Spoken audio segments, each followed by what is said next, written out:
Symptoms for Lyme disease. I have a list here that was found on the Can Lyme website. The tick bite. Fewer than 50% of the people recall a tick bite or even see or get a rash. There can be head, face, and neck problems, unexplained hair loss, mild headaches, severe headaches, seizures, pressure in the head. There can be white matter changes on an MRI, twitching of facial muscles or other muscles, facial paralysis as in Bell's palsy, tingling of the nose, the tip of the tongue, cheek, or even facial flushing, shifts in pain. There can be stiff and painful neck, jaw pain or stiffness, dental problems that are unexplained, sore throat, clearing the throat, phlegm, hoarseness, runny nose, eye and vision problems such as double or blurry vision, increased floating spots, pain in the eyes or swelling around the eyes, oversensitivity to light, flashing lights, peripheral waves, phantom images in the corner of the eye, ears and hearing, decreased hearing in one or both ears, plugged ears, buzzing in the ears, pain in the ears, oversensitivity to sounds, ringing in one or both ears, digestive and excretory system, diarrhea, constipation, irritable bladder, or interstitial cystitis, an upset stomach with nausea or pain, or gastroesophageal reflux disease.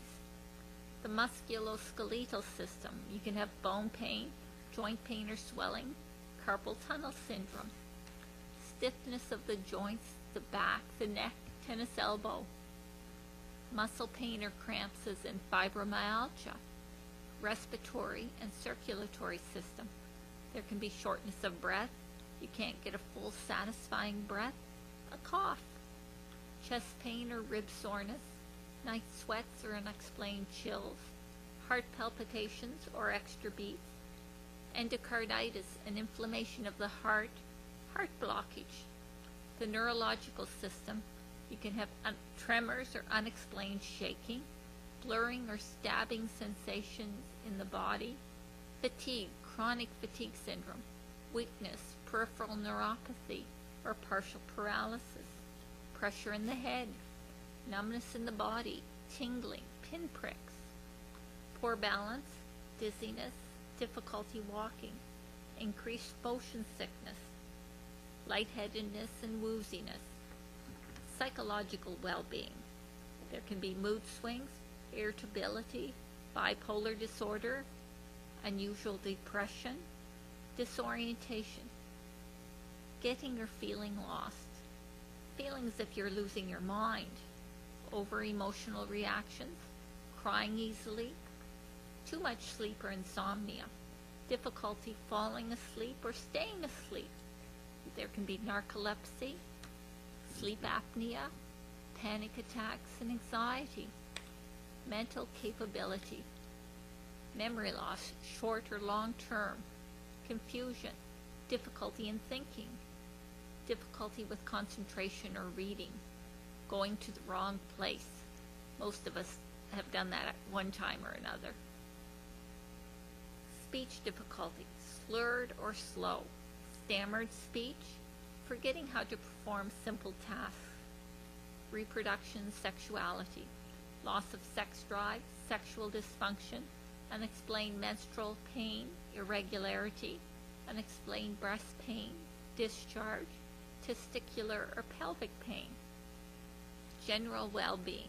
You can have phantom smells, unexplained weight gain or loss, extreme fatigue, swollen glands and lymph nodes, unexplained fevers that can be high or low grade, continual infections, sinus, kidneys, or eyes.